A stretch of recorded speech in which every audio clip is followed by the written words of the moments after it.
महाराष्ट्र आणि कर्नाटक राज्यातील लाखो भाविकांचे श्रद्धास्थान असलेल्या श्री क्षेत्र आदमापूर येथील सद्गुरू बाळूमामा मंदिरात 7 मार्चपासून सुरू होणाऱ्या उत्सवाच्या पार्श्वभूमीवर 3 मार्च ते 6 मार्च या 4 दिवसात मंदिर बंद ठेवण्यात येणार आहे।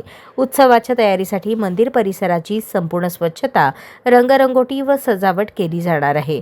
तसेच भाविकांसाठी महत्त्वाचे असलेले अन्नक्षेत्रही या कालावधीत बंद राहणार असल्याची माहिती देवस्थान समितीने दिली आहे।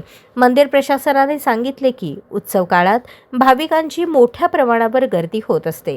त्या पार्श्वभूमीवर स्वच्छता आणि नियोजनबद्ध तयारी करणे आवश्यक असल्याने हे 4 दिवस मंदिर दर्शनासाठी बंद ठेवण्याचा निर्णय घेण्यात आला आहे।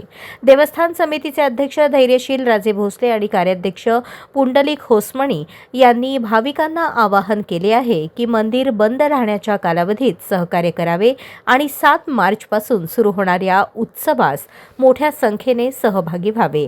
उत्सवासाठी मंदिर परिसरात विशेष सजावट, धार्मिक कार्यक्रम आणि विविध उपक्रमांचे आयोजन करण्यात आले आहे।